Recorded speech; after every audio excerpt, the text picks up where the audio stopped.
you have to be.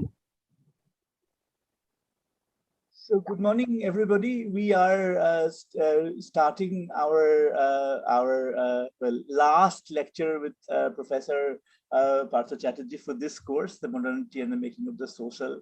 And well, this is the second lecture on Hobbes. After a really interesting introduction, now we can, if Partha can take on over for the second lecture. So over to you, Partha. Thank you. Thank you, Shobik and Lenny.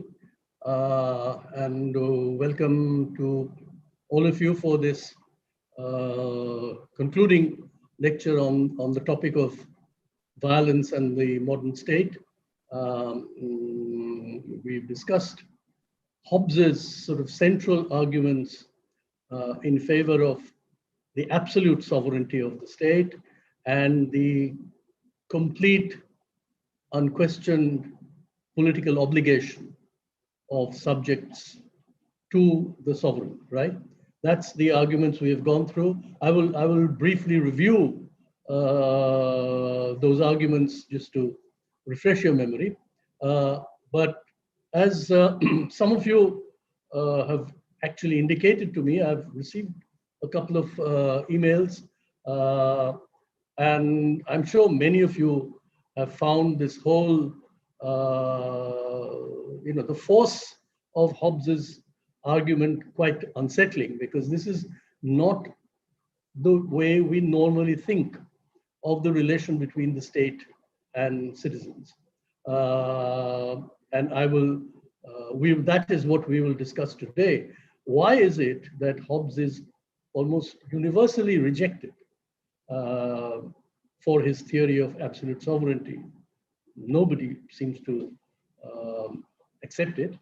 And yet, is there still something relevant which makes it necessary for every theory of the modern state, in fact, to look back on Hobbes's theory? So is there some kind of hidden acknowledgement of the relevance of Hobbes? And that's the question we will have to answer today. And I've given you a text by Ashish Nandi. There are many texts one could read. But Ashish Nandi's text will give us some sense of the alternative or contrary views of what the state might be in relation to citizens. And many of those kinds of arguments are very much around us today. So we'll come to that as we move into today's lecture. So let me just quickly review Hobbes's main argument. The state, as Hobbes says, is an artificial man, an automata, a machine. Now, there are very important implications of this construction by Hobbes, of this claim by Hobbes. It completely rejects the argument of the divine creation of the state. The state is not ordained by God. In fact, the state, Hobbes often describes it as the mortal God, a God which was born and a God which may die. So in a sense, it seems to have all of the unquestioned, unlimited powers of God. And yet this is not a divine God, a God which is mortal, a creation of men. Okay, so that is one very crucial argument which Hobbes is making almost to begin his main argument. And there he has this entire theory of how men come to create something called the state, right? And that is described by the natural condition.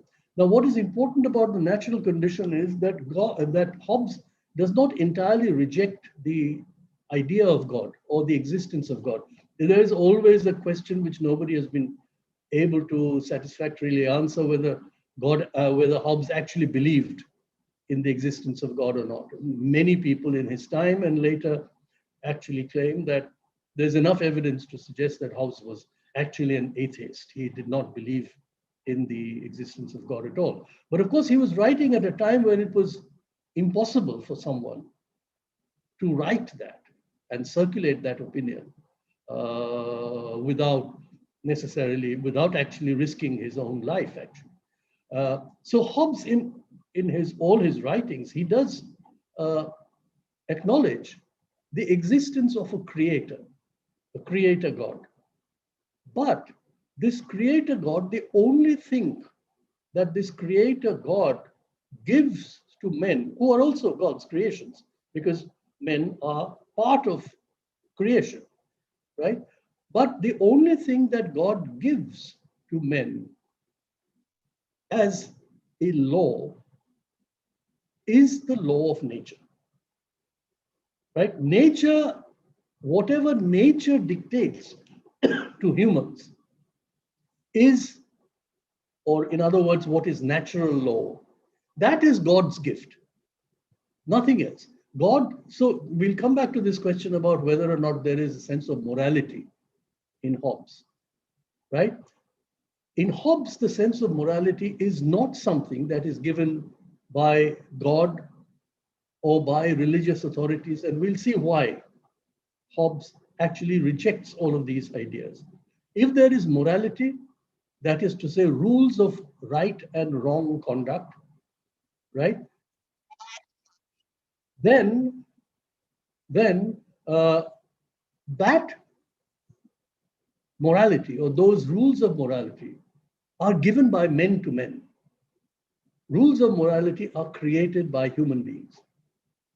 Okay, and so there will be the whole question about what would be a legitimate way of producing these rules of morality that everyone will be obliged to obey, right? What is the authority, that a legitimate authority behind these rules of morality? And that is the question Hobbes is actually addressing, because he's already rejected the idea that morality, rules of morality have been given by God.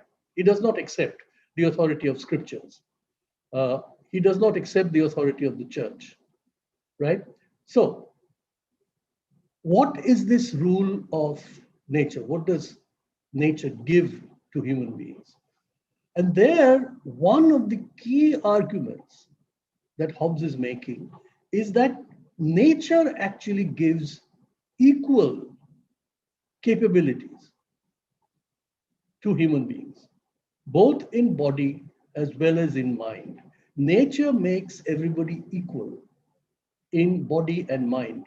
Now, this is not an obvious argument, because the obvious fact of nature is some people are stronger, some people are weaker. They are physically stronger, physically weaker, right? By nature, by birth, some people are infirm, they are unhealthy, they are weak-bodied, and others are strong-bodied, right? But Hobbes says that this actually makes no difference, because those who are weak may actually defeat and even destroy the strong by cleverness, by their intelligence, right? Or they may come together, they may combine. So several weak people may combine and destroy and overcome a strong person. So actually in nature, it makes no difference if there are these bodily differences, because in mind, and the question of mind also, Hobbes actually considers the question, some people are more clever than others. Some people are wiser than others. But that, again, Hobbes says, is not the result of natural endowments. That is the result of experience, of learning, of acquiring skills, right? So as far as nature is concerned, natural gifts are concerned, all human beings are equal. And this is particularly important for the next step that Hobbes will take. What is the result of the fact that in nature there are no laws, there is no morality, there is no right and wrong, because nature does not give any of these things, right?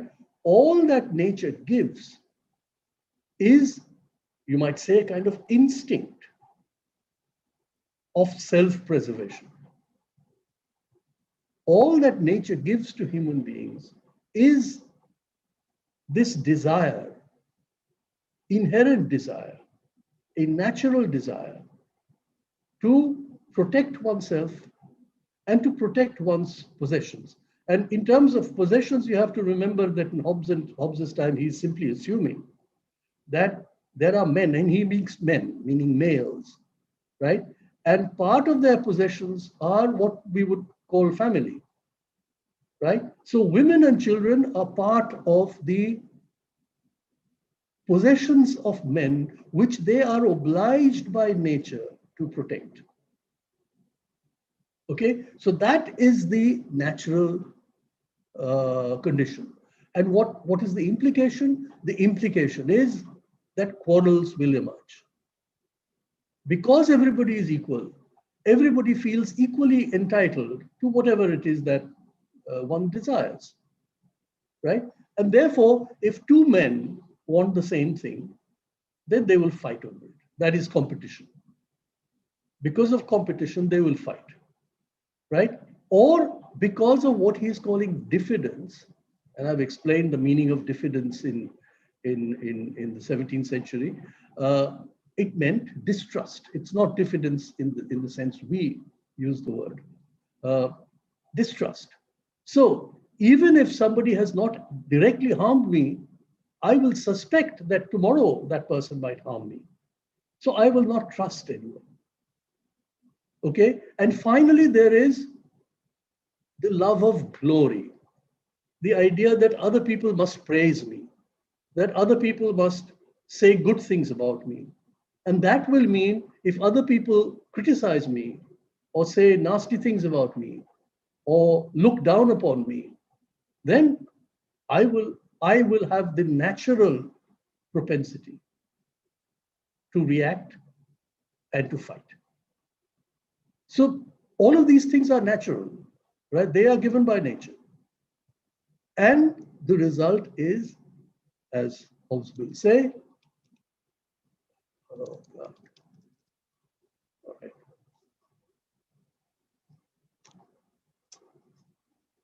this is what I was afraid of.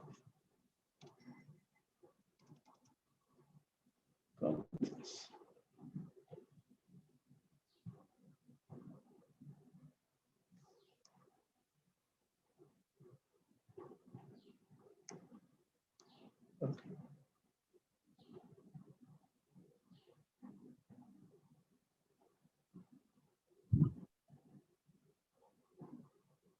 Yeah. Now it's fine. Okay. Now, as Hobbes there explains, this natural condition, there is nothing unnatural, nothing unjust, because in fact there is no law, right? Nobody has set up an authority that will tell people what is right or wrong. And so in a natural condition, the question of justice or injustice does not arise.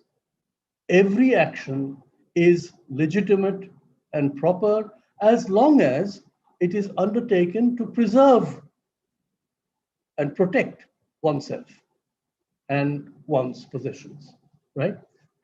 So what is the result? The result is a constant warfare. Okay? Now, these are the three crucial things that Hobbes has described, as defined, as it were, for himself, as concepts, you might say, belonging to this natural condition or the state of nature.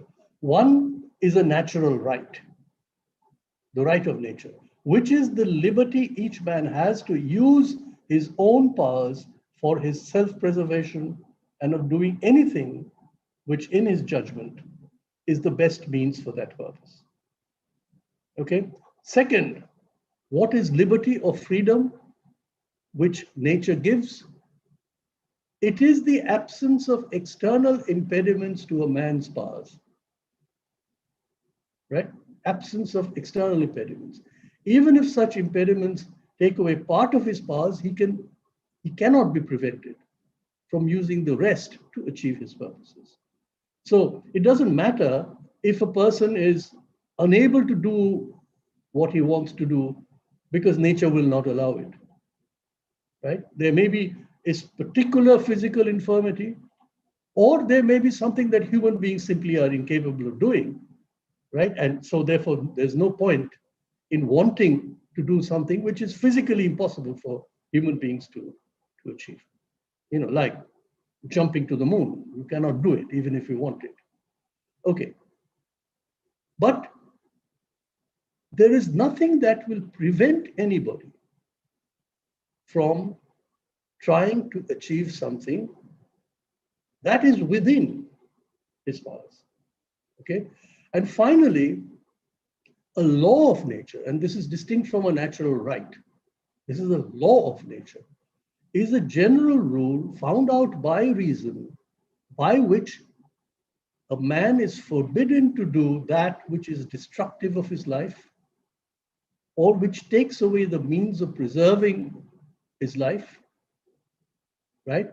And is forbidden to fail to do what he thinks will best preserve it. So a law is an obligation, which is distinct from liberty. A liberty leaves a choice. I may or may not do something that I'm free to do. But an obligation, which is a law, is something that I am required to do. I'm obliged to do. And in a sense, what Hobbes is suggesting is that nature actually requires me, obliges me not to do what might destroy me. I am forbidden to do what is destructive of my life or which takes away the means of preserving my life. So I cannot, if for instance, I have food and I choose simply to destroy that food, so I'm left to starve, that is against natural law. Now, for this, you do not need morality, you do not need a church, you do not need scriptures to tell you this. This is something which human beings will do out of their natural inclinations, what nature has given them. Now,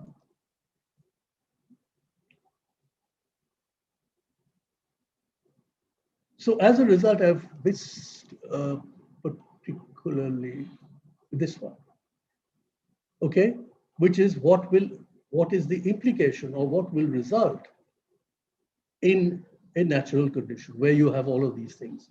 There is a constant war of every man against every man. Even at moments when there is no war, there is an apprehension of impending war. That is the state. And that is the natural condition that people then, out of their natural inclinations, mind you, this is not some new external impetus that are getting, that we have to create a state. The state is also created out of the conditions that the laws of nature impose on people, right? But the idea of the contract also emerges out of those same natural inclinations, right? This is Hobbes's demonstration that you don't need an external agent here. You don't need some outsider to tell people. So there is no prophet, there is no laws of God, okay? There is no church, there are no priests, none of these things come in, right? So what happens? People realize that one needs peace and self-defense precisely in order to protect their possessions and enjoy their liberties, to do what they want to do with their liberties, right? So peace and self-defense. And what happens? They realize that everyone, a man must lay down the right to all things and be contented with only so much liberty against others as he would allow others against himself. So this is the mutual contract. Okay, I give up all my natural rights provided all of you also give up your natural rights. And this is achieved by a contract through which every man transfers all his rights to a sovereign who is not a party to the contract. And so sovereign is not obliged, does not have any obligations to anybody else, who is not a party to the contract and is not bound by any obligation to his subjects. And so this is what we will consider today at great length. This contract is not a constitution, because constitutions, as we know them today, they are intended to set limits to the powers of the state. Here, there are no limits to the powers of the sovereign. It is an absolute sovereign, and we can, I don't have to repeat all of these things. It is the absolute sovereign, right? An absolute sovereign who is nevertheless a person who is representing the state as the collective body of all subjects. The sovereign is a natural person who acts on behalf of the state, which is the artificial collective body of subjects. Sovereigns have unconditional, unlimited rights. There is nothing that limits the rights of the sovereign. All powers of the sovereign are unified. Okay, so the division of powers argument between executive, legislature, and judiciary, these divisions are not recognized by Hobbes, right? All power belongs to the sovereign. So, is there liberty of the subject? And this is where we will start today's discussion. By agreeing to form the state, men give up their natural liberties and agree to obey the laws of the state. The only liberty they retain is the right to protect themselves, which cannot be taken away by civil laws, because the object of the contract was to protect that right.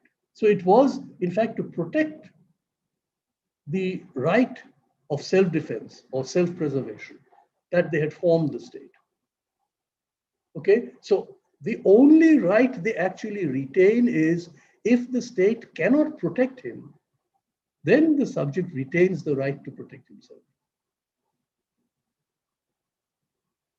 So think carefully of what Hobbes is saying here, right? That it is to protect ourselves that we created the sovereign, gave him unlimited powers. Now, if the sovereign or the sovereign power or the sovereign man, forget one of the things I have forgot to mention, this is not necessarily a single person, a monarch. It could be an assembly, right? This unlimited, this absolute sovereign could be an assembly, an elected assembly. Now, the sovereign, if the sovereign does not protect, then of course I have this residual right, which is to preserve myself. And from this, as I mentioned, there remains, even in some liberal constitutions today, this right, which is recognized, of the right of self-defense, including, as in the case of the United States, you have this, what many of us think very peculiar constitutional right, which is the right to bear arms, to carry arms. And the source of this is precisely this kind of argument, which comes all the way back from the 17th century, that even when an absolute sovereign is created, right, what is the guarantee that people will have that when one needs to be protected, there will be some agency of the state which will protect me? And of course, the specific situation in the United States, when you have European settlers coming and basically taking over vast tracts of land, which earlier belonged to the indigenous populations. The indigenous population were eliminated and vast tracts were taken over. And so you essentially had a situation where outside the main towns, there were large tracts where essentially there really was no reliable agency of the state within reach. And so this became an important part of the constitutional demands that yes, the state will protect me, state will make laws to protect me, and the state will have its agents to protect me. But if I feel that those agents are unable to protect me, then I have the right to protect myself with violence if necessary, right? This is the key question. Now, there are two questions I got from, one from Ochinto and the other from Sagota Lokhi. And they will, I'm sure this kind of question have come up in other people's minds also. One is the question of morality. Is there a sense of morality at all in this, right? And we can answer this question both in relation to Hobbes as well as in relation to Marx, right? And the answers are different. Marx's answer is quite different. In Marx, the interesting answer is that yes, there may well be a sense of morality where people decide themselves, individuals decide what is good or bad, what it is that they need or do not need, right? And it could well be a sense of morality which makes them decide these things. They may decide that it is immoral to use something for religious reasons, okay? Or that it is immoral to engage in luxury. In fact, there are strong religious views which say that luxury somehow is immoral. And Marx says that is perfectly acceptable.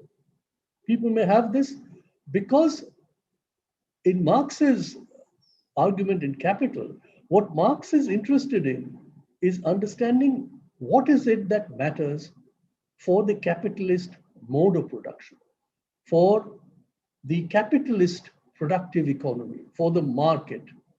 What is it that is necessary? So as far as the market is concerned, these variations, these differences in tastes, in opinions, in values, say moral values, right? Or cultural values, all of these things may well exist. All that will decide is the use value of a particular commodity for a particular person. These use values will vary. Certainly they will vary, right? Some people will probably think, let's say meat is valuable because it is something that they want. There are many others who do not consume meat at all. And for them, it's valueless, right? It doesn't matter because those are use values. What matters for the commodity economy, the market in commodities, are their exchange values. So that will mean how many people having what kind of money, what is the demand for meat? And that will decide what will be the exchange value or what we'll normally call price of meat, right? Clearly, in a country, let us say in a society where nobody eats meat, you can well deduce that the price of meat will be very cheap because in fact, nobody wants it, okay? And so first of all, the quantity of meat that will be available will be very small, right? And it depends, of course, as we have seen, on how much human labor is expended in producing and supplying this meat. If there is not enough demand, that is to say, then all of the technical uses, technical procedures for production of something like meat, right? None of those improvements will take place. Think of how the meat economy operates, let's say in a advanced capitalist society, right? From the breeding of cattle to its slaughter, to its processing. Look at the level of technical, machine mechanization, automation, etc., that preservation methods, etc., that are used. Clearly, all of this is because it is an attempt to make meat, which is widely in demand, to make it, to supply it as cheaply as possible, right? So that is the question of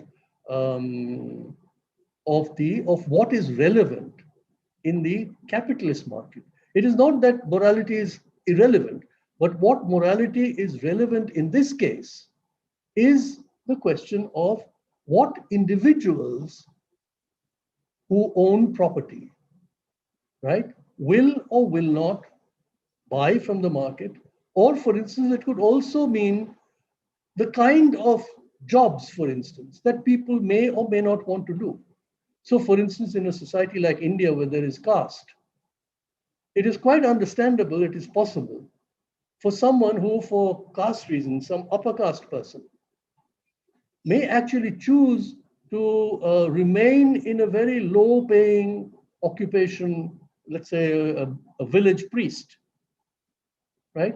Rather than take up a worker's job in a factory which may actually pay much more. But a person may choose not to do it. This is perfectly within the rights of individuals. They are all property owners. They have equal rights of property. They may have very different properties, but the right is the same. And so it is on the basis of this equal right that the capitalist market decides or allocates work for people. And there is a choice. As Marx says, nobody forces the laborer to work in a factory. The laborer is forced to work because there is no other way in which a propertyless worker can find a means of livelihood, right? Now, come to Hobbes. Is there morality in Hobbes? And this is where I've already explained to you. Morality for Hobbes is something that must be created by humans, right? Hobbes is not concerned with empirical reality here. Don't forget, Hobbes adopts a method which begins with some very simple assumptions or axioms, and then deduces all his principles, right? The entire argument about the creation of the state is deduced from a simple assumption about the natural condition. What is the natural condition of men? Once he has made that axiom and defended it, everything else, Hobbes will say, follows from that definition. Okay? And in that definition, there is a clear argument that Hobbes is making, that in the natural condition, there is no morality. Because there is no recognized authority which can tell people what is moral or immoral. Right? People simply act according to the law of self-preservation. There is nothing else. When does morality come in? Morality only comes in when a law-making authority, which is recognized by everybody, an authorized representative, when that is created. And that is the result of the contract, the sovereign. So in Hobbes's argument, only sovereign law tells people what is right or wrong. Okay, only sovereign law does that. Nothing else, because no other rule made by other people can be legitimately enforced. Can be legitimately enforced. We'll come to this in a minute. That is to say, if, for instance, in a society where there is a state, and some authority claiming to be, let us say, a religious authority tells me, no, you cannot do this. If you do this, I will punish you. Now, in a society where there is a state or a sovereign, Hobbes will say that no person will accept this, because there is always a state authority to which this person may go and say, somebody is forcing me to do this, and this person has no authority. Law has not given this person the authority to tell me what to do or not to do. Correct? Think of all of the things that, and we'll come to this in a minute, why this becomes a very crucial argument on the question of social norms, social practices. How does one deal with unjust social practices? Should we go to the state to remedy unjust social practices? That becomes a very crucial argument. We'll come to this in a minute. Okay, the other question was in relation, Shagotalokhi, in relation to the question of, is there a right to destroy my own life in order to evade the powers of the state? In other words, the question is, if self-preservation is a natural law, right? And if the state is acting to destroy me, can I resort to the method of destroying my own life? Now, Hobbes' answer is very clear. One cannot. One cannot, because that would be defeating the very purpose of acting in self-defense.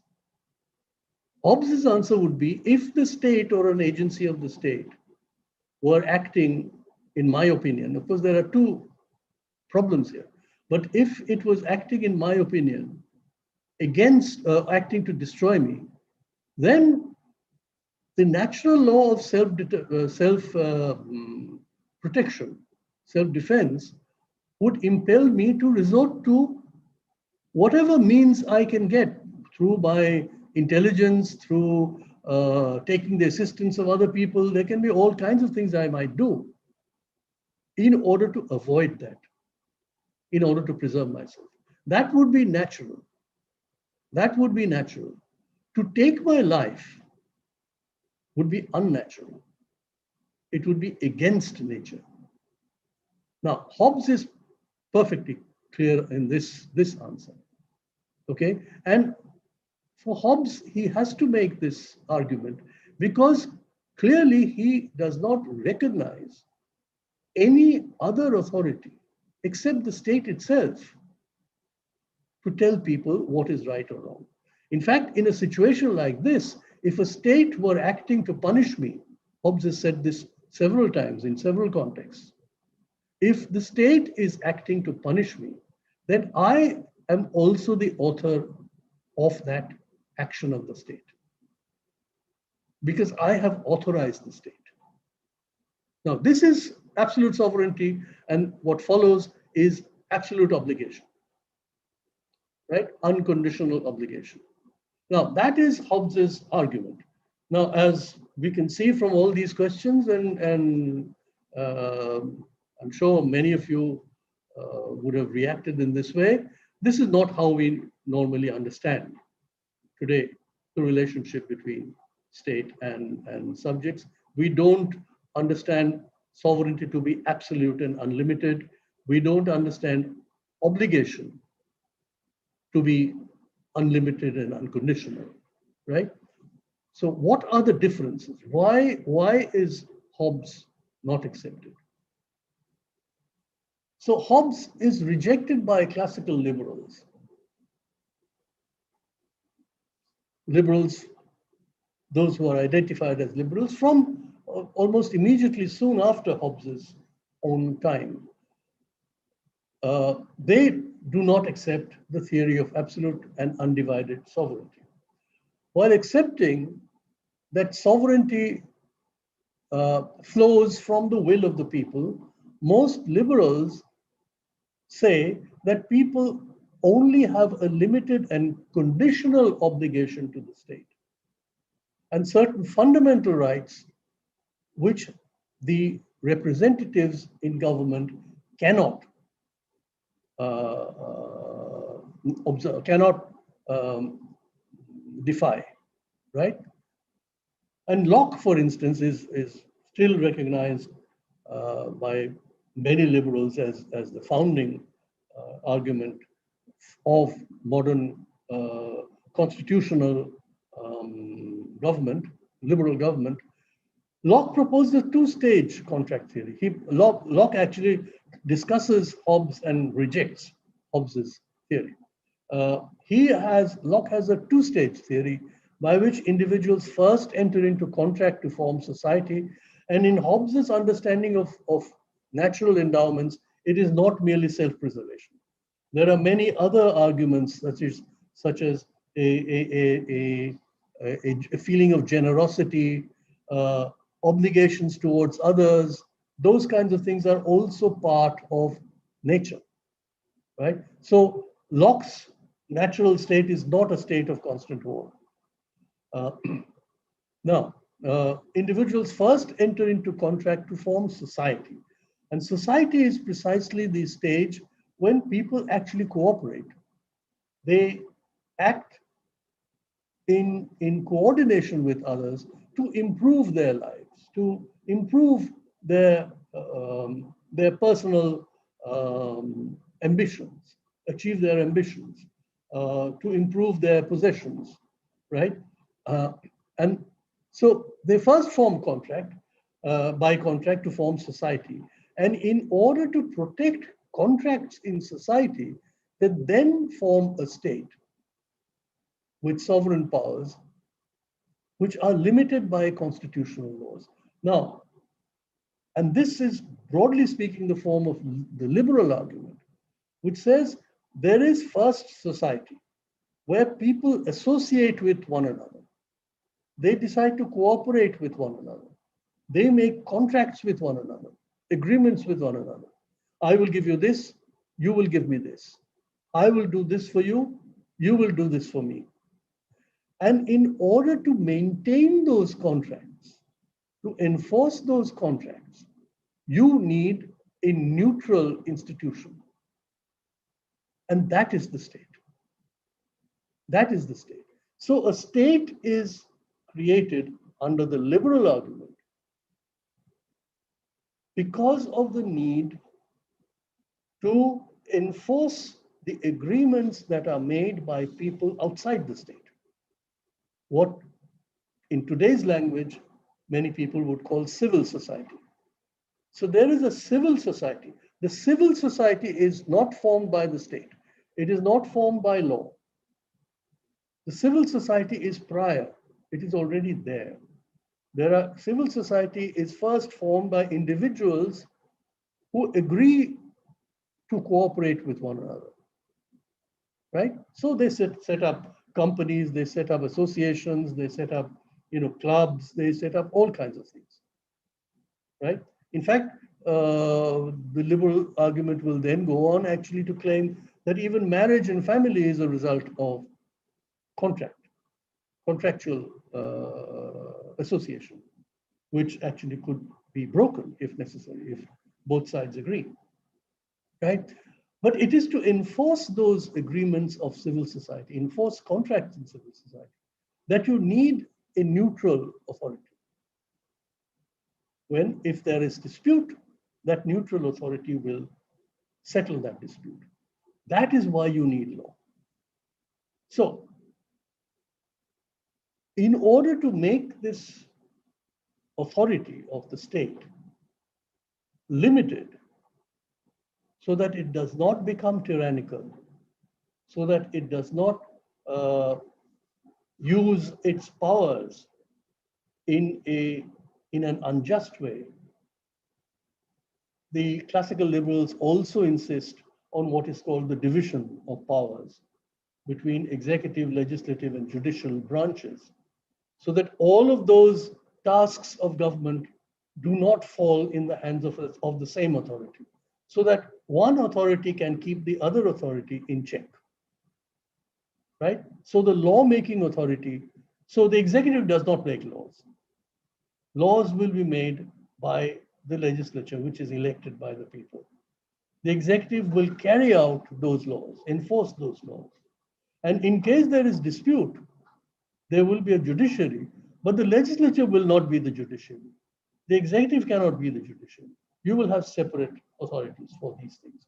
So that is the whole idea of limited government that you get in classical liberalism. You also have a more radical version of democracy. And that radical version of popular sovereignty.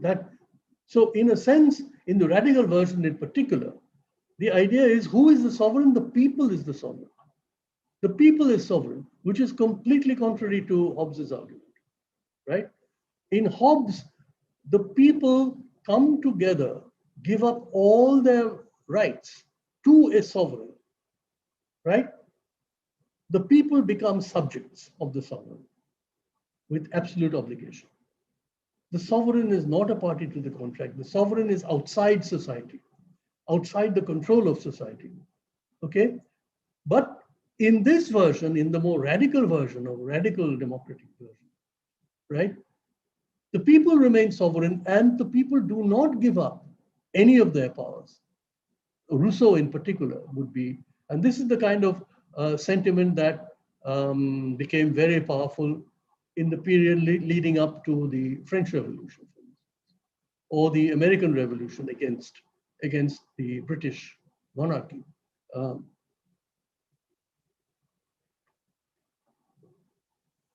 The radical version argues that people's representatives have no powers of their own and can be removed by the people. Rousseau in particular argued that by creating the state, the people do not give up any of their natural rights. The people also retain the right to make laws as the expression of the what famous phrase by Rousseau, the general will. There is a general will and people have the final right to make laws. They can even say, get together, right? Actually vote, a popular vote. This is where the idea of the referendum or the plebiscite is still around in many modern democracies, right? That even something that otherwise is a legislative matter, is a law, can be made by popular vote. The law itself made by popular vote. That was Rousseau's basic solution, that is what should happen. And of course, we know why even Rousseau admitted that making laws by popular vote can only work in very small sort of city-states and places like that. It's hardly possible to make laws with votes among millions of people in large countries. So you have the institution of the representative assembly elected. But in Rousseau's terms, this assembly, let's say members of parliament are no more than deputies of the people who have elected them. They cannot do anything that their voters have not accepted. They do not act on their own will. They have to act in parliament according to what their constituents or voters tell them to do. This is Rousseau's theory of, it verges on what may be called direct democracy, right? But despite all of these variations in modern democracies, liberal democracies, the desirable relation between individuals and the state is, of course, said to be one of negative liberty. This is the way this idea is represented. What is the relation? It is one of negative liberty. That is, the state must ensure the conditions where individuals are left free to do as they wish without interference. So that is the reason why the state has been established, and that is what the state must ensure, that people are left to do what they want to do without interference. This is also an argument about a minimalist state, a limited state, right? Limited government. This classical liberal principle has been recently repackaged as neoliberalism, right? I will tell you what the context is, because that will come from the next point here.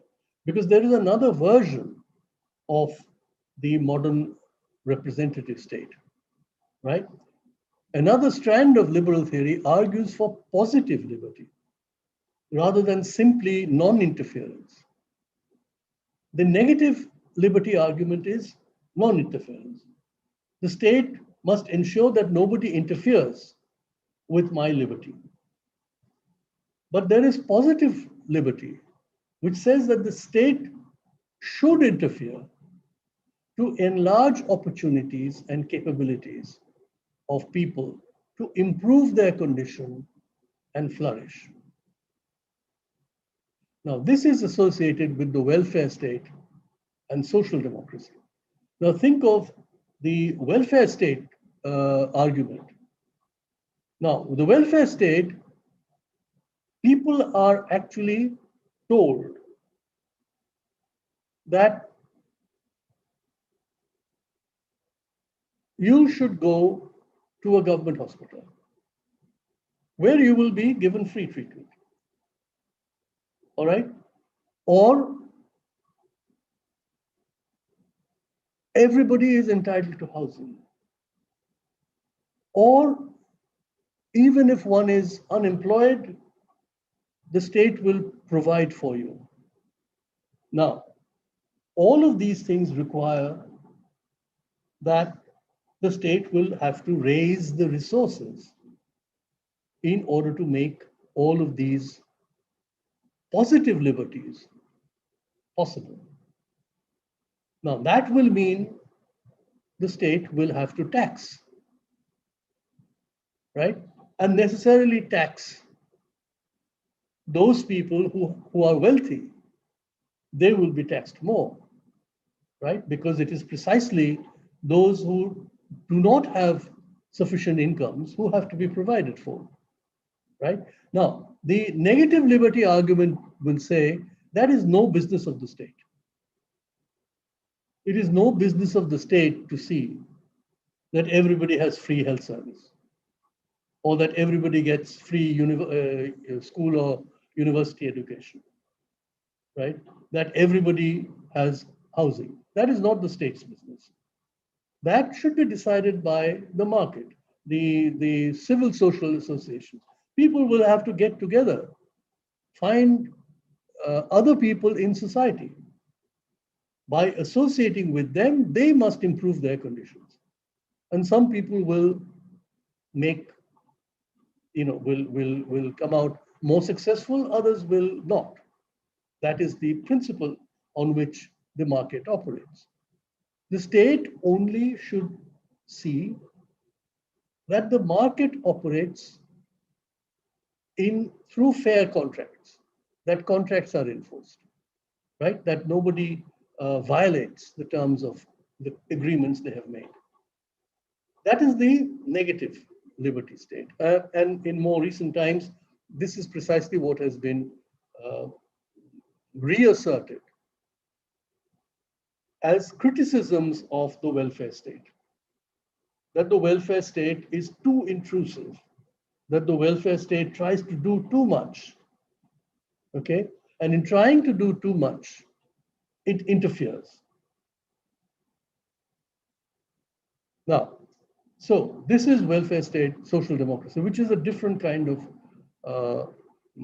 approach to the question of what the state should do in relation to citizens. But, and this is what is common, But all liberal theorists agree that the state must claim and achieve a monopoly of the means of legitimate violence in society. Now, this is a definition that comes from Max Weber, who, of course, was writing in the very early 20th century. And the main claim is that as far as so there are differences among liberals about how much the state should interfere or whether the state should interfere or not, right, in the lives of people. But one thing is conceded or agreed by everybody, that as far as violence is concerned, apart from recognized legitimate state agencies, no one else may exercise violence. Only state agencies may do so according to the law. Right? Now, this is where the question of violence is posed in terms of liberal theory today. Right? In terms of other kinds of rights, there are variations. As I said, there is on the one side the sort of classical liberal argument, which now has been transformed into a neoliberal argument, right? Which says government should be very limited. Government should not try to do so many things. That, in fact, people should be left to do their own thing. And that is the government's job, to see that nobody interferes. But there is another view within liberalism, and especially in the 20th century, we've seen this in the middle of the 20th century, in the form of the welfare state and social democracy, what is called social democracy, which is that the state actually should do much more to improve people's lives. It should intervene. It should ensure that people have enough of the necessities of life. And one should not depend entirely on the market to achieve this, because the market does not do this in a fair way. People are excluded. Some people get more, other people get less. Some people actually may get almost nothing, right? And that is not acceptable. So there is a different understanding of the responsibilities of the state, which will mean that the state will actually do a lot more in relation to all of these various aspects of the lives of individuals. But one point is clear in virtually every theory of the modern state since Hobbes, all of these centuries, that state agencies, the state must retain the state must be the only legitimate authority to exercise violence. Apart from the state, nobody else should be allowed to use violence. Every other agency or person who uses violence will do so illegitimately. Right? Now, what does this mean? From this claim of the responsibility of the state, the responsibility is to prevent violence in society. In the attempt to claim the monopoly of violence, the modern state has often exceeded legal limits. Such attempts have been justified as necessary steps to ensure external and internal security. Now, we've in recent years seen many examples of this, where on the ground of national security, both external as well as internal, a whole range of means of violence use of violence has been claimed by the state. Very often, they have done so even by curtailing what are supposed to be constitutional rights. The argument is, oh, but these are exceptional situations, so some constitutional rights will have to be limited because we are providing security to people. Authoritarian states often claim absolute sovereignty. And you can think of many states even today. Think of North Korea, for instance, where presumably there's nothing that limits by law that limits the use of state violence. There are many, many other states where even if there are constitutions, right, actual practices of the state are, you might say, claims of absolute sovereignty. Liberal states, which do not claim to have absolute sovereignty, but they also have devised methods of surveillance over all aspects of everyday life in the name of providing safety and well-being. And so this is the question we have to think about, that is this in fact a kind of secret confirmation, right, of Hobbes's argument, right? A kind of guilty confirmation of Hobbes's argument. Let us see what this means. and this is where we'll come to Ashish Nandi's essay, where he's talking about particularly of the developmental state, the sort of state we have in India or in many other post-colonial countries. Post-colonial states have often taken up massive developmental projects to transform the economy and society, right? The costs that are imposed on people's lives are justified as necessary sacrifices undertaken for the sake of future generations. Now, this is a particularly important argument because a large part of, in India, what used to be the period of planning, state planning for taking up major infrastructure projects, road building, dam building, bridge building, building of ports, airports, major townships, and then, of course, things like steel plants, major public sector undertakings, all of which required people to sacrifice. There were two kinds of sacrifices. One was the first direct one, which was people who had to be displaced in order for these infrastructure projects to come up. So we've discussed this when we were talking about primitive accumulation. This is part of primitive accumulation. Primitive accumulation in which the state actually takes up an active role to move people, presumably give them rehabilitation, take them somewhere else, right? But the question of what is the loss, what are the costs of this kind of relocation, that has always remained because there is no question that it is the more marginal, poorer sections of the population who would usually bear these costs.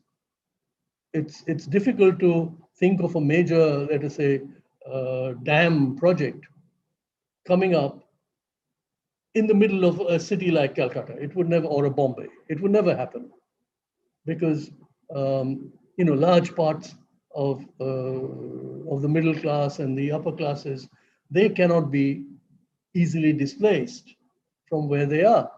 Whereas it can certainly happen, and it did happen, in areas which were largely peopled by marginal groups often so-called tribal groups, Adivasi groups, they were moved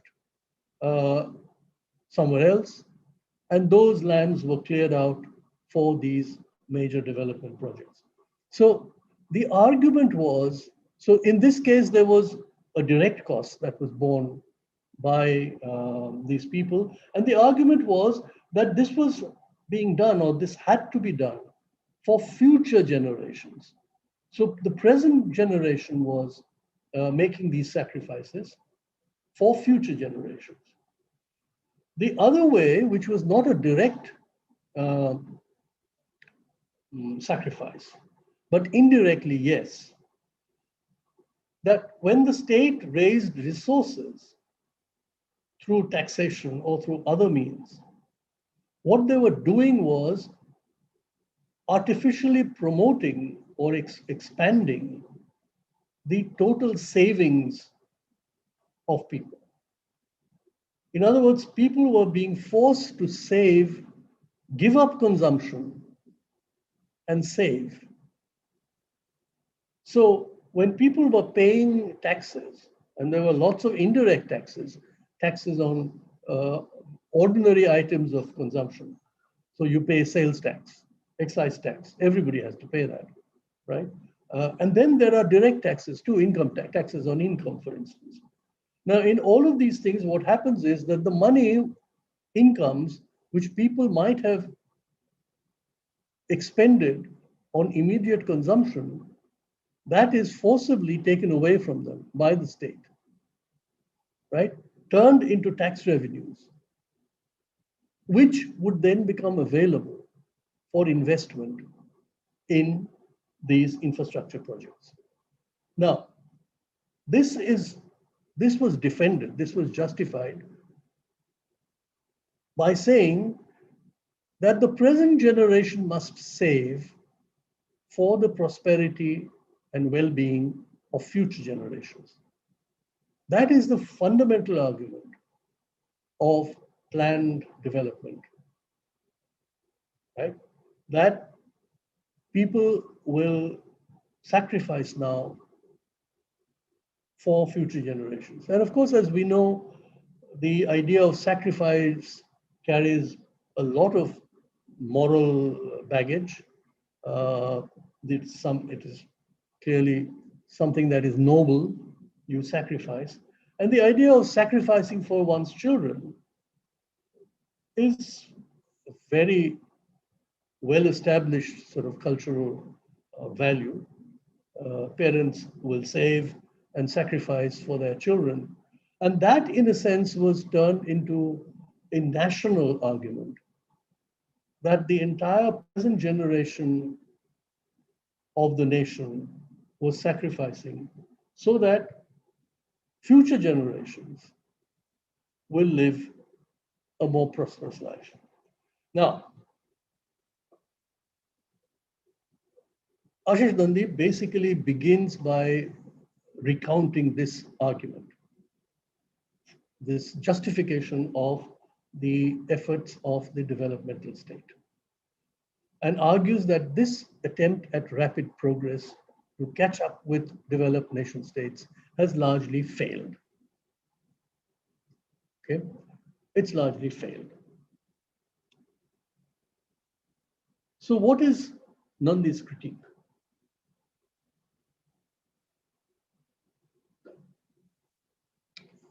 Nandi argues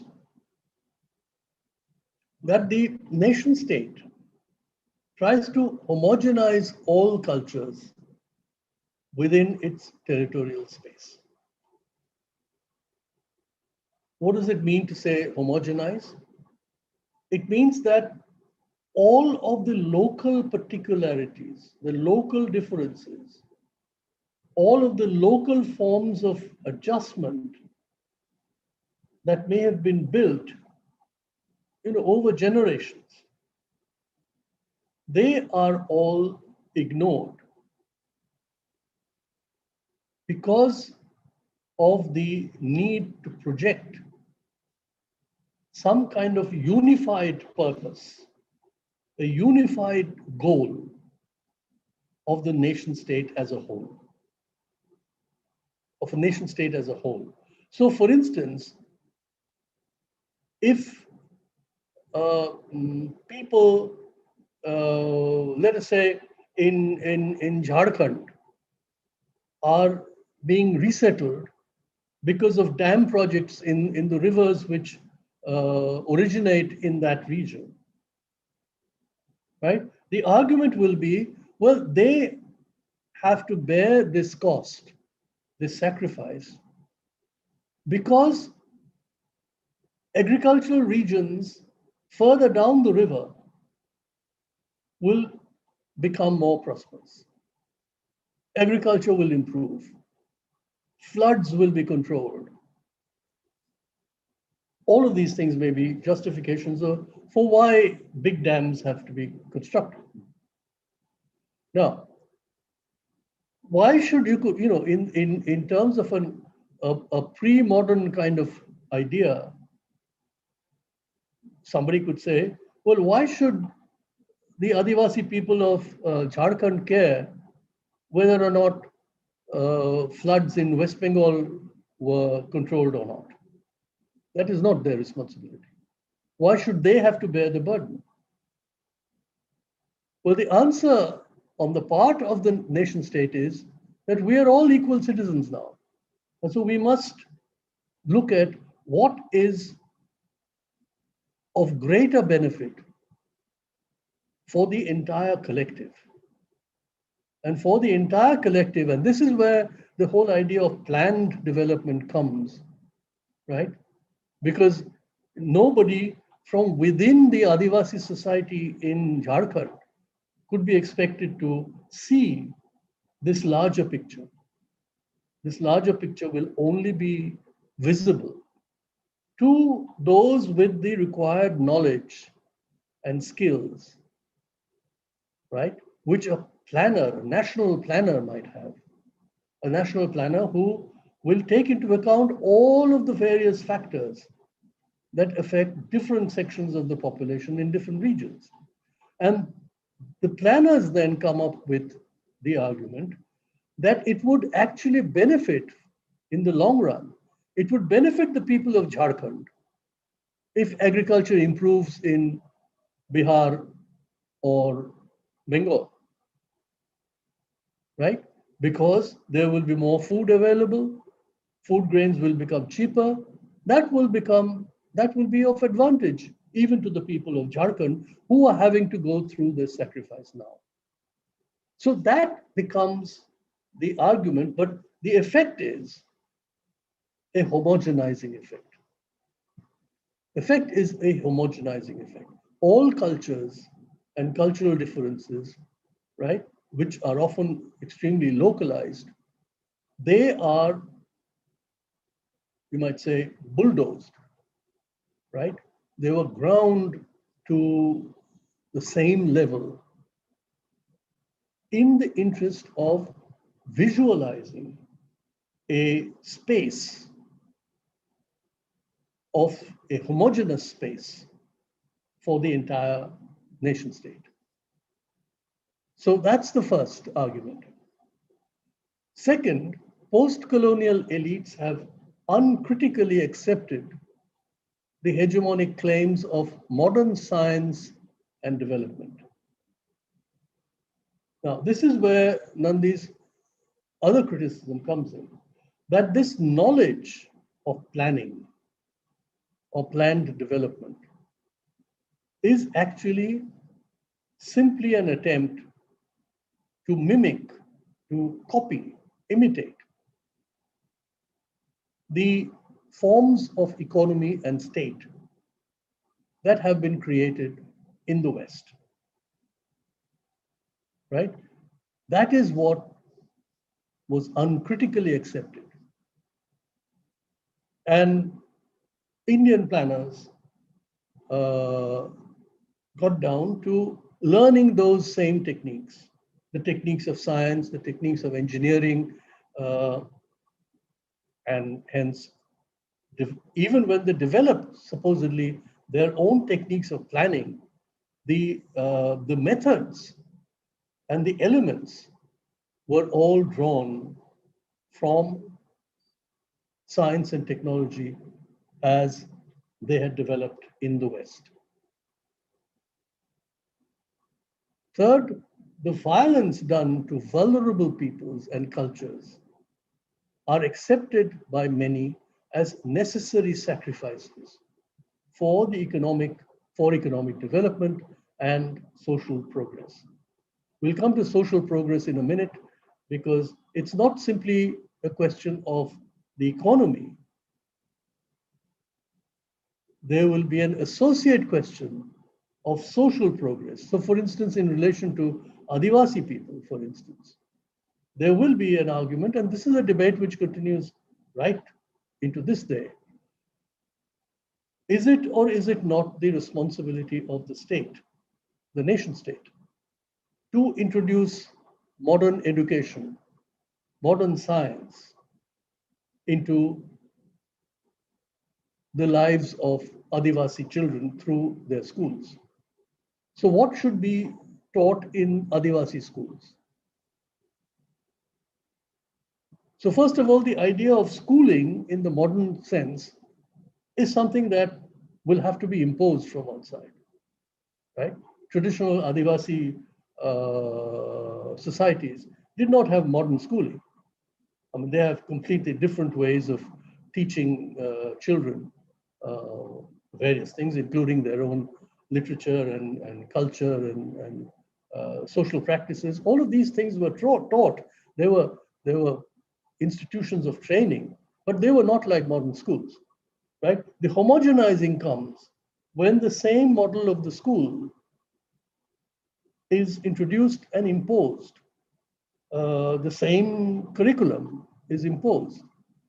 And the argument is tribal children must learn this. So Adivasi children must learn this because that will produce social progress, not just economy, social progress.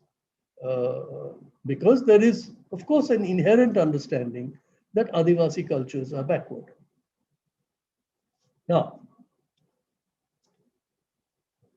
what is the relationship between this kind of state project and violence? The developmental state claims to be the repository of scientific rationality. Okay, the state is supposed to be the repository of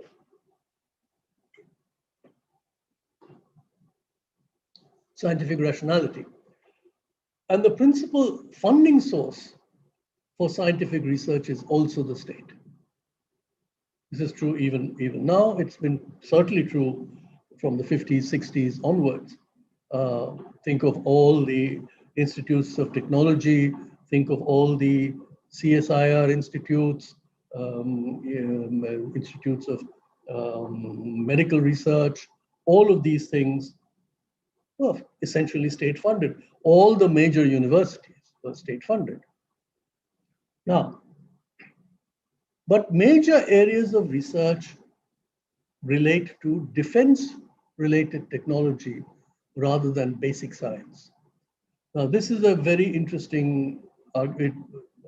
Nandi is making it in the 1990s. It has been even more pronounced more recently, is the essentially minimizing the importance of research in basic science and putting much emphasis on applied research, applied technological research, and clearly those kinds of technologies that have a direct relationship to defense, they have been given priority because that is, of course, the one area where the state wants to keep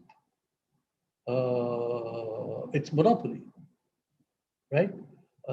So the greater the emphasis on security, national security in this case, the greater is the emphasis of the state on using its scientists and engineers and technologists, using their knowledge and skills to develop the defense apparatus, right? So a great deal of funding goes there. On the other hand, as far as basic science is concerned, the understanding is that that is something that will happen globally. Basic science happens globally. Nobody can claim monopoly over knowledge in basic science. It's an interesting argument because, in a sense, what any scientist would learn in universities, whether it's in India or in Japan or in the United States or in Nigeria or anywhere else, it's basically the same stock of knowledge that is available. It's globally available. That knowledge is globally available. So why waste, in this case, waste, or at least devote scarce resources in a country like India in promoting basic science, over which the state cannot claim any specific rights? Any discovery, any major development in basic science, which is carried out in any Indian universities, would of course be globally available. The only way that is done is through publication in global journals, academic journals, and that knowledge becomes available to all scientists anywhere in the world. Yes, there will be recognition for that particular scientist, but that's about all. Why should the state then, and this becomes an important logic when state organs are deciding what projects to fund, right? And there the tendency will always be to fund projects whose results the state can use immediately. And hence the emphasis on applied research, applied technology, rather than basic science. Okay, and there's another aspect to this, where research leads to products that have commercial value. Large private corporations use their scientific research. They monopolize their scientific research. They invest and take over proprietorship of the results of that research. And this we see particularly in pharmaceuticals, where India in particular, there are obviously very large pharmaceutical companies, which are private companies, which do research and profit from them, and IT, which is another industry where Indian private industry has done very well in recent years. So even though those two are in the private sector, they are not part of the state, but the results there are the products of private capitalist investment, and the results are appropriated by private companies. And you've seen this particularly in recent times in all of these debates about the production of vaccines in recent times, for instance, right? About Indian private companies, how much they're charging, whether or not they're supplying enough, et cetera, et cetera. This whole question has come up because, in fact, the government suddenly, given this situation, finds itself completely dependent on what these private pharmaceutical companies may or may not be able to supply, right? And the terms on which they will be able to supply them. So that becomes an interesting problem. As far as science and technology and the state, the developmental state being the repository of scientific rationality is concerned. The modern state is also said to be secular. This is the other aspect that Ashish Dandi has written a great deal about, not in just in this particular essay where the topic is just mentioned, but he has written extensively in other places on this topic. And his main argument is that the modern state, by claiming to be secular, does not eliminate ethnic or religious or cultural conflict, as we know only too well. These are not eliminated. Instead, what it does, it secularizes such conflicts by bringing them within the political domain. Now, this is an interesting question that even in this essay, Nandi has discussed. Because in the European case, if you look at this claim of the secular state, that claim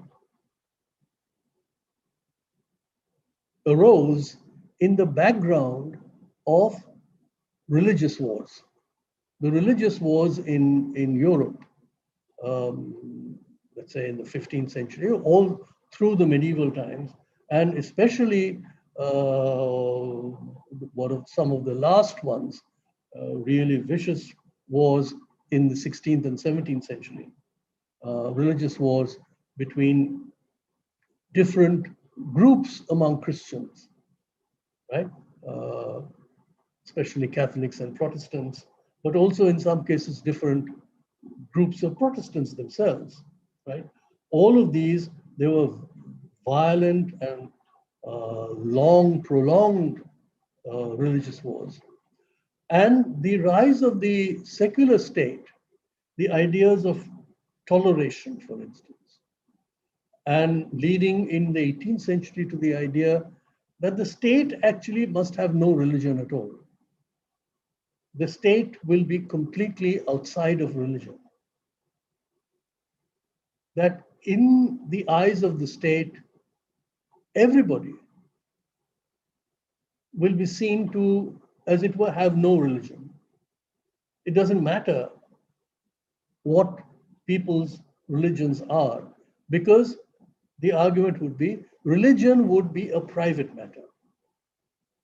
What your religious belief was, what your religious practice was your private matter. The state will have nothing to do with it. In other words, go back to the question of negative liberty, right? As far as the liberal state was concerned, religion was part of your negative liberty. This is a liberty which the state will not interfere in there, but nobody else will interfere in your religion either. That is what the state will ensure. The state will ensure that nobody else interferes with your religious practice or your religious belief, as long as you do not interfere in other people's religious beliefs. Okay, that would be the rule of tolerance. The state will tolerate. The state will tolerate all of these religions and not interfere. Okay, now, Nandi's argument is that although this was the origin of the idea of religious tolerance, of state secularism in Europe, right? Even in Europe, it didn't necessarily eliminate religious wars, because of course, the question of, in the European case, anti-Semitism continued as a very major problem, even with the secular state, because the argument was that although the state claimed to be secular, the values, the public values of the state was in fact a kind of secularized Christianity. So that it is in fact the Christian identity which was given a secular form, right? And in that secular form of state morality, the Jewish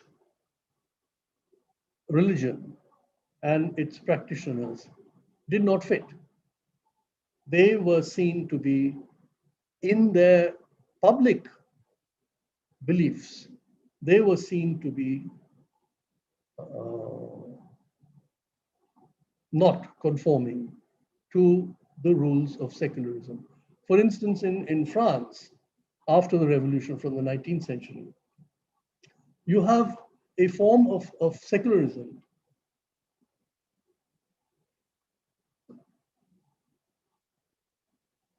of the secular state and rules of the secular state, which is in France, it is called laïcité.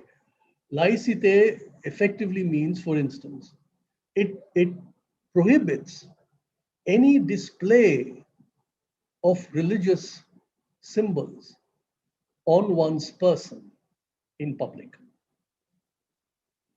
Now, this means that you cannot wear clothes that represent or are seen to represent a particular religion. You cannot wear any part of clothing or ornaments, any signs that display this aspect of what is supposed to be your private belief. You cannot display it in public. Okay, so initially, for instance, all signs of Jewish attire, such as the skull cap, for instance, you could not come to any public place. You couldn't go to school or university, you couldn't attend a public meeting wearing that, right? It was, in fact,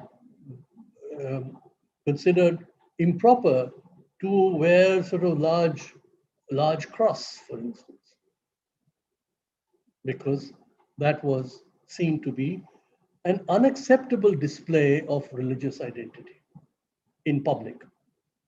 That is your private affair. And of course, in recent times, this has been particularly observed in France. There's a huge dispute about women covering their heads, for instance, wearing the headscarf, the so-called hijab controversy in France and other European countries too. It's been there's a huge debate over this.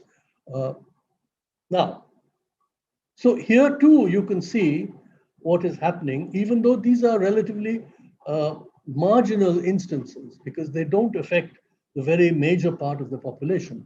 But even when they're marginal, what is happening is that this private-public distinction, what is recognized as acceptable in public, is in fact a secularized Christian identity. That is accepted as the public norm. The public norm is one where you can wear clothes which are the acceptable forms of clothing in what is otherwise a historically developed Christian society. So you can wear, men can wear a necktie, for instance, although the necktie was originally signified the cross, right? Whereas it has supposedly lost that meaning now and is accepted as part of a secular appearance in public.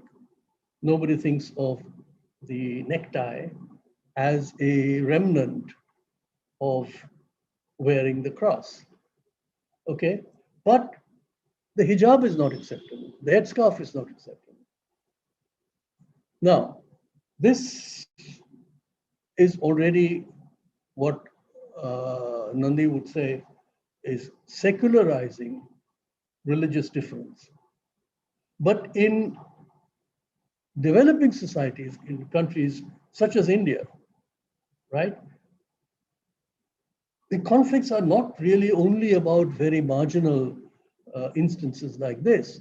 They affect entire societies and the political domain itself, where you have what in India is called communal conflict and caste conflict and and linguistic conflict, differences over culture, all kinds of cultural difference.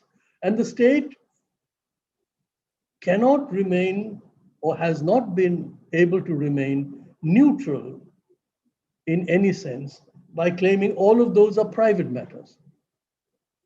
All of those are private matters. In public, everybody is the same. That has not been maintained in India. It could not be maintained, I suppose, right? And so instead, what happens is it secularizes such conflicts by bringing them within the political domain. So you have, for instance, institutions, and you will see this in a lot of state ceremonials in India, right? Think of a state funeral in India. Now, a state funeral in India will usually be accompanied by the presence in this ceremony of all the major religions. So you will probably have a Hindu priest, you will probably have a Christian priest, you will probably have a Buddhist, you will probably have a Muslim cleric, and they will all read from their own religious scriptures. All of this on the same platform supposedly represents the secular state. Now, as you can see, this is not making the state completely independent or unrelated to religion.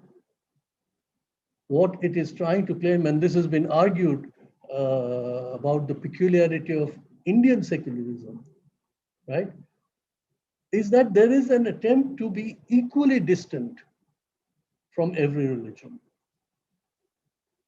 right? To regard every religion in the same way. It is not to be blind to religion, right? But to regard every religion with the same regard, each as having equal values, let's say, if I put it that way. Now, what that will do, according to Nandi, is that conflicts or differences will now be politicized because they all come within the domain of what the state does. So there will be questions about, well, is the Hindu religion being regarded with greater as more important than others? Are other religions, because their numbers are small, are those religions being slighted?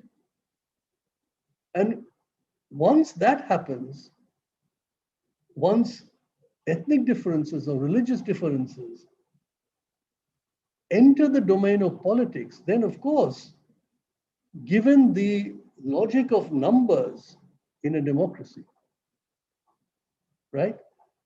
The views of the majority, those who are greater in number, will be reflected in the position of the state, in how the state is seen.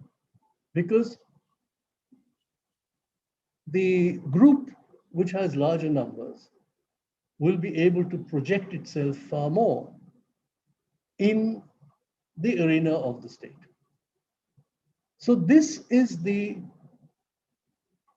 what he's calling secularization of religious and ethnic conflicts. And as we know very much that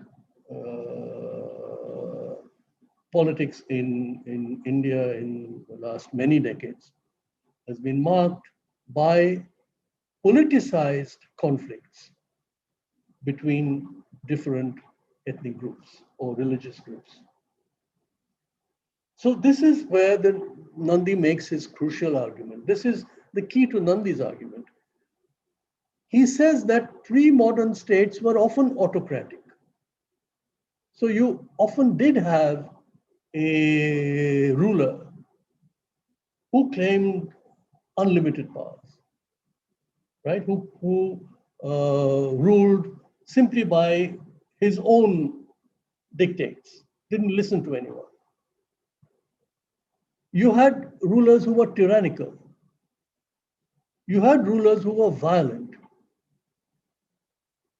right? Pre-modern societies too saw violent conflicts. So it's not as though Nandi is not saying that pre-modern conditions were very peaceful and the modern state has brought in violence. That's not the argument. But, and this is the argument, there was no single institution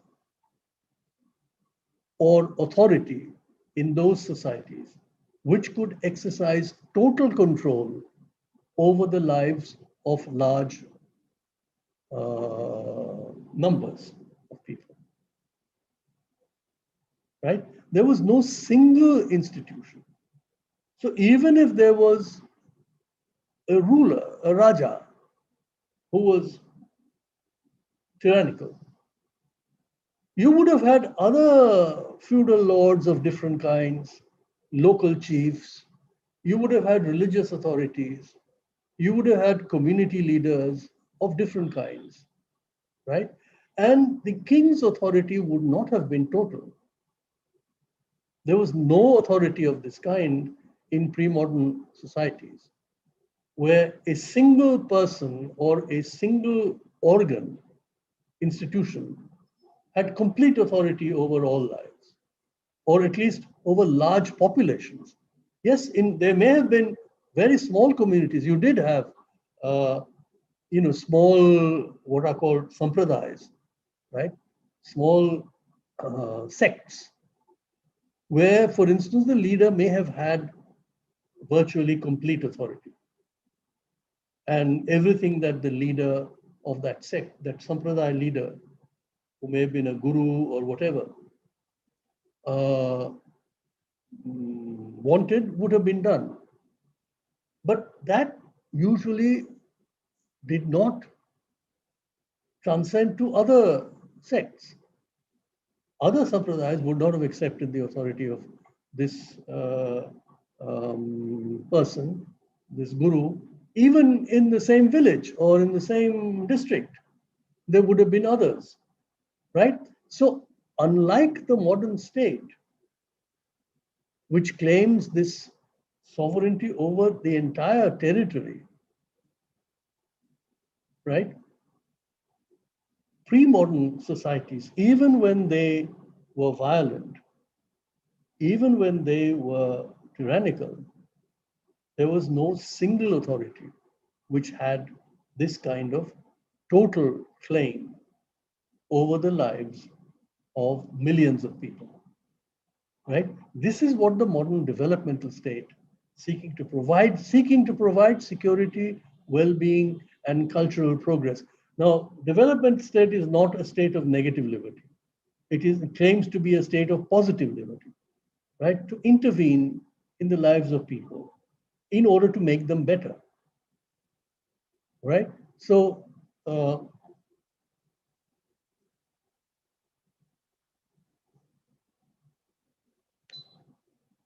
okay,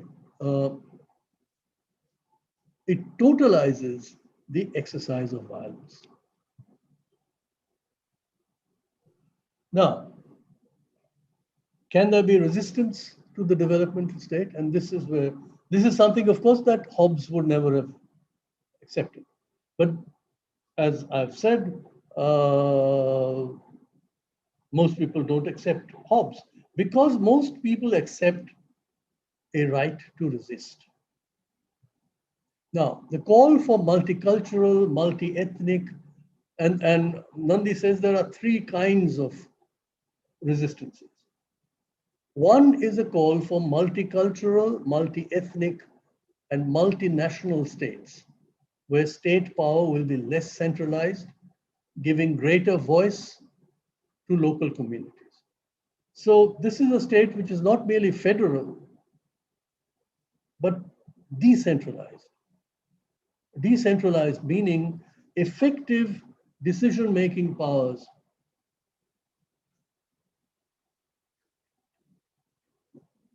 may be transferred or should be transferred to local communities, right? Which would make that state overall multicultural. There will be no single dominant culture represented or expressed through the state. It will be multi-ethnic, and in a sense, it will be multinational. There will be no single national identity that would be projected. So in a sense, it would be more sort of confederal. So there is one kind of argument that has been made and is still being made, which is to reduce the appeal and the moral fervor generated by the nation state. The second is, and this again has been common in recent decades, more effective organization of civil initiatives to monitor state activities and criticize its violence, especially in relation to the environment, human rights, gender justice, and alternative technologies. Okay, so when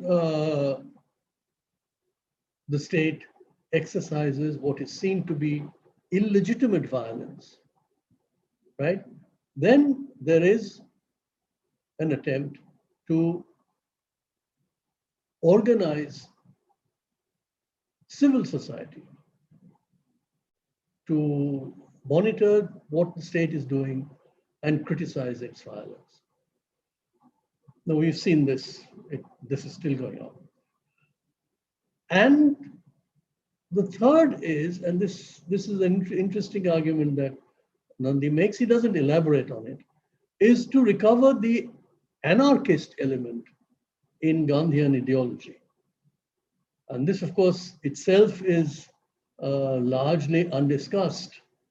The anarchist element in Gandhian ideology, where Gandhi effectively says that the state is really not necessary. That ultimately the idea would be to get rid of the state altogether, because society itself, community itself, can govern, can do all that is necessary. And that is in fact what it should be like, local communities governing themselves. This is a view that many thinkers, even in modern India, have sometimes projected. It is not anarchism per se, right? Nandi is calling this anarchist element in Gandhian ideology to put forth the idea of a culturally rooted, less monolithic, softer, non-modern state. So it is not doing away with the state altogether, but institutions that will make laws, that will implement laws, that will deliver justice, but in relation to very localized conditions, localized requirements, and with jurisdictions that will not transcend huge tracts of land. Nobody will make laws that must apply to all of India, to all of the billion plus people that live there. So that is Nandi's you might say proposal to deal with the violence of the developmental state. Now, what does one make of this? What is one to make of Ashish Nandi's argument? Which, of course, if I recount, in pre-modern societies, the state did not intrude into the affairs of local communities, which played a more important role in regulating the lives of people. The control of local communities could be intense. So very often the local community itself did exercise jurisdiction over people's lives in a very intense way, but they did not extend over large areas. Individual lives were deeply embedded within communities. In other words, if you go back to Hobbes and the idea of men in the natural condition, Hobbes is already imagining people who are fully individuals, individuals with their own intentions, with their own wills, which they had presumably got from nature itself. So in Hobbes's depiction of nature, there are already individuals with free will in the natural condition.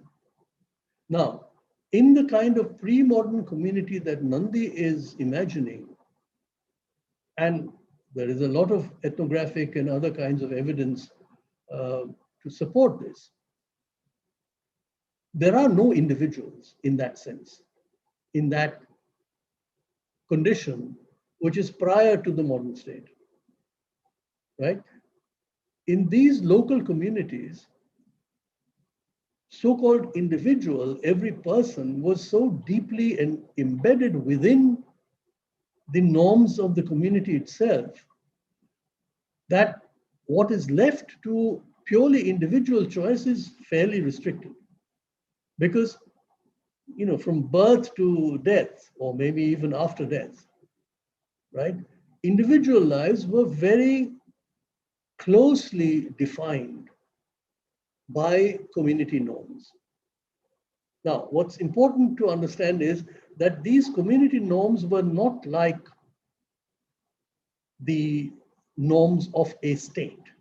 In the sense, many of these norms were understood to be traditional and coming down from, you know, times immemorial. Nobody had made these laws. They were not authored laws. Okay? They were simply parts understood to be the way people have already lived, always lived in that community. Okay, but there was nothing of the kind that Hobbes and subsequent European Western writers would describe as individual lives. This was largely absent. Modernity brought greater awareness of individual desires and rights. Individual subjects look to the state to protect them from the tyranny of local communities.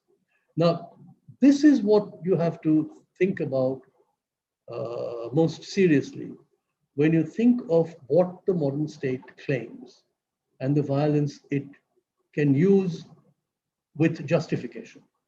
And that is because the other alternative of reverting back to some kind of local community control may not be acceptable to many today who now have a much greater awareness of individual desires.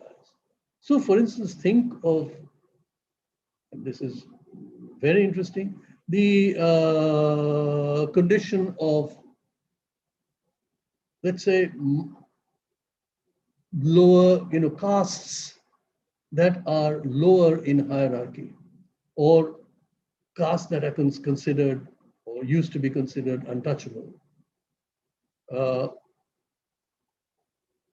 As you know, someone like Ambedkar absolutely demanded that the state must intervene with its power of the law to change those practices, to prohibit those practices. So for instance, the Constitution actually prohibits untouchability, and this was Ambedkar's demand.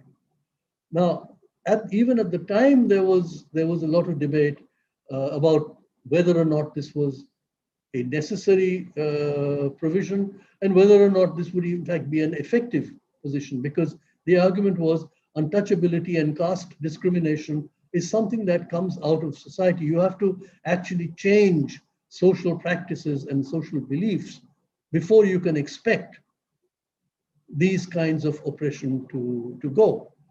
But Ambedkar insisted that we cannot wait for for, people to change their opinions, to change their practices. You have to get the power of the state to force people to change, right? And that is a logic that operates even today in a lot of cases. Think of the same kinds of arguments about gender justice. The condition of women in traditional communities, and the argument was that women, even when they were embedded within those community practices, they were treated unjustly. And once you get individualism, individual desires appearing among women, could you then not concede the argument that in fact you must have a higher authority above the local communities, which would act to protect individual women and their desires for individual fulfillment, and protect them against the practices and authorities of local communities, which would act against, which would not recognize these individual desires and claims and act violently against women, right? That becomes the tension.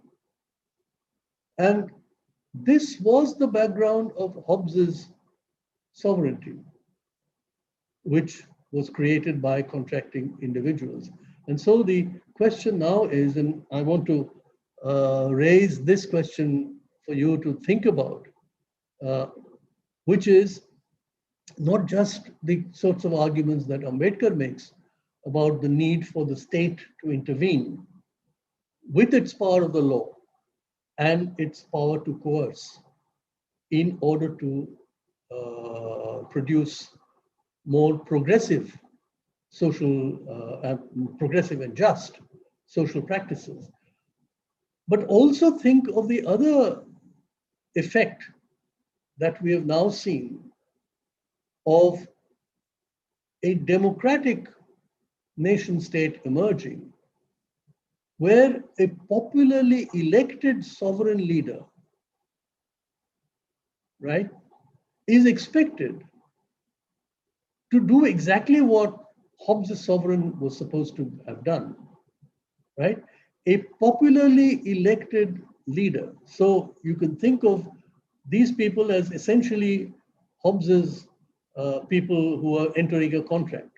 They elect a popular leader, a populist leader, we might say, right? And the expectation is that this populist leader will fight against the enemies of the people who have elected him or her, would actually use even methods of that violate the law, because the law is actually works in favor of the rich and the elite. Okay, and the popularly elected leader must fight against that and can use illegal methods if necessary. That populist leader may even use violence if necessary in order to promote justice for the so-called people, right? That is the foundation of populist politics today. Now, is there a trace of Hobbes's sovereign here? And that is the question that you would have to think about, because the question is this: is it so easy to banish Hobbes even from our modern polities? We don't have much time, but please do ask a few questions if you have to now. And of course, I am available on email. I will answer your questions over email if you wish. Please, questions.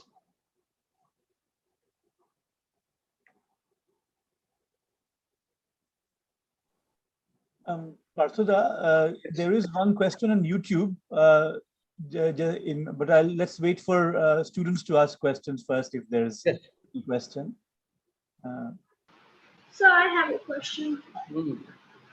So what about if the state has to look at all religions as the same and not interfere and see them as like internal units within themselves? What happens to the violence which happens within these institutions? Like, Exactly. That is the argument one would make. This is for instance the argument that Ambedkar was making, right? Against Ambedkar, the argument was that many of these things are matters of religion. They are matters of religious value. So, for instance, I mean, this is not just the constitution. Even earlier, when Ambedkar was fighting for Dalits to enter temples. Now, many places, the Dalits were not allowed to enter temples. And Ambedkar fought many of these battles, insisting that Dalits must be allowed to enter temples and getting the state to say that people have the right to enter the temple. And the opposite argument was, but this is a matter of religion. Why should the state intervene? Right? That is precisely the problem I was raising here. That the argument is that if everything is left to local communities, or if everything is left to religious authorities, right, then how can you ensure justice for everybody on an equal basis? Because if the religion itself discriminates, then and the state cannot stand apart from that religion, right, has to intervene.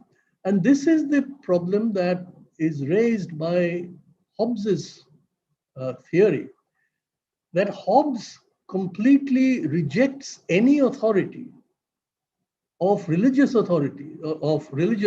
institutions prior to the creation of the sovereign. None of those laws have any sanctity. So in Hobbes's argument, the argument that something is in the Bible or something is in the Quran is not an argument,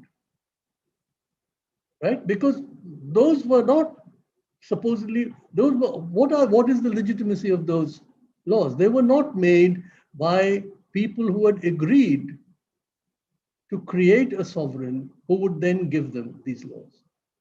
So in Hobbes's argument, he is far more consistent in this way. For something like a secular state, that the secular state, that only laws made by the state have any authority. Nobody else has any authority.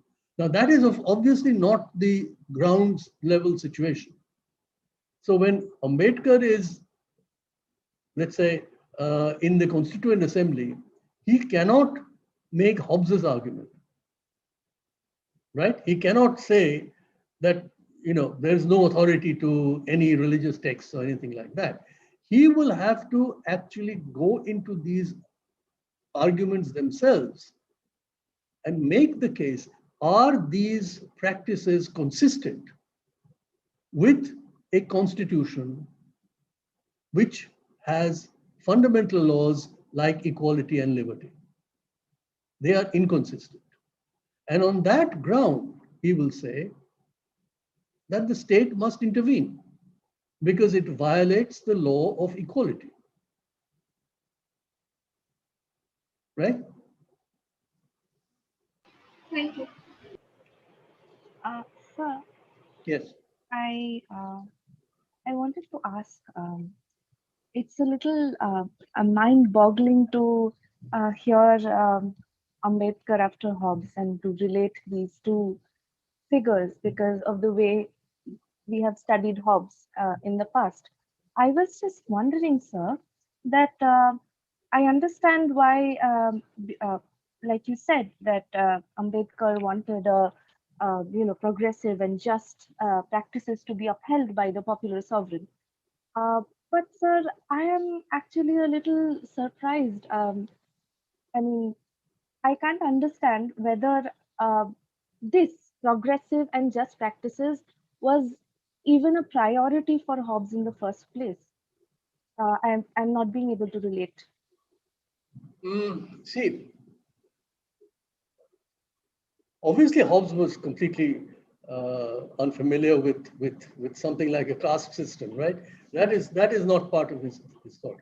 You see, one very important thing that Hobbes is concerned with and is insisting at the very beginning, that in terms of natural liberties, all people are equal,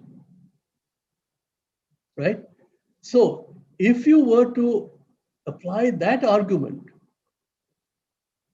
to, let us say, the Indian situation, and say, what is the situation before this modern constitutional state is created? You cannot say that everybody is equal. This is Ambedkar's ground. You cannot say everybody is equal. All right? What you could do, and this would be completely consistent with Hobbes, what you could do is say that the situation you had in local communities, in the caste system, in the authority that priests enjoyed, right? Or upper caste dominance, all of these things, that is not natural condition. Those were artificially created social institutions which had no legitimacy because they were not created by the contract of everybody. Right? So this would be a consistent argument, this would be consistent with Hobbes if one were to say that the Constitution of India in 1950 is the first time you are actually getting a state which is created by human beings on the basis of equality. On the basis of equality, right? Equal people equal in terms of their rights are coming together and creating a state such that everybody can in fact enjoy equal rights, which have been violated previously. Right? That is Ambedkar's argument in a sense. So you see, what you have to understand is, how is it that in a situation like this, one is defending the powers of a sovereign state, the powers to use coercion is being defended, even though everyone is aware of all the dangers. Nobody wants to accept Hobbes' theory of absolute sovereignty. And yet one is unable to get away from this move to use the coercive powers of the state to eliminate practices that are seen to be unjust, those are understood as unjust, right? And yet, you know that you cannot concede absolute powers. So the answer is this constitutional state with limited powers. But even within that limited powers, these are continuing debates in the constitutional scheme of things in India, right? Whether or not, don't forget, for instance, the provision for reservations, right? For scheduled castes, scheduled tribes, right? Later you have other backward castes, OBCs. These reservations, they are still regarded as temporary provisions because they are qualifications to the right of equality. They are qualifications to the right of equality, right?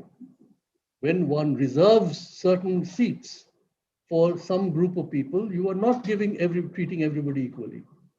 But that is justified as a special situation, as an exceptional situation, on the ground that if you didn't have this, everybody would not in fact get equal opportunity. Everybody would not get equal opportunity. In order to ensure equal opportunity, you must first give some people an exceptional advantage to compensate for the historical disadvantage that they are under. So that is the argument. Now, so in all of these things, what you're saying is that you accept the legitimacy of state coercion in order to achieve what is understood to be acceptable norms of justice. And those acceptable norms of justice, crucially, there are two things which are clear: equality and freedom. Both of those things have to be realized, right? But the other thing that I raised, which is the question of the populist leader, where does that fit in? And that populist leader is, technically speaking, not consistent with constitutional provisions, because what people want this populist leader to do is, in fact, if necessary, violate the law, right? If necessary, use violence. But we need justice. We expect justice from you. And here there is a clear distrust of the procedures of the law. The procedures of the law, the sense that the procedures of the law does not actually deliver justice for those who do not have the ability to manipulate the institutions of the law. So the argument would be, rich people, powerful people, they will hire expensive lawyers and they will get away with violating the law, right? But poor and marginal people, and especially people who come from disadvantaged sections, cannot actually go to the law and say, protect us. So what do they do? What do they need? They need some powerful political person who will do that for them. And to do that, that leader, that popularly elected leader, would actually be in a position of something like a sovereign monarch. Okay? If you see that statue of MGR, that is MGR, if you have not recognized him, well, that's almost like a statue of a king.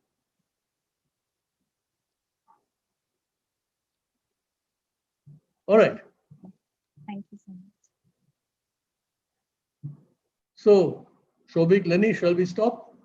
There is one question on YouTube. Shall I quickly read it for you, or shall we just stop now? I think you've already addressed it.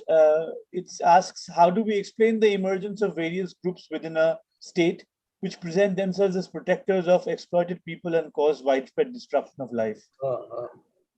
Yes. This is the justification. I think I've explained this. I think, yeah. So,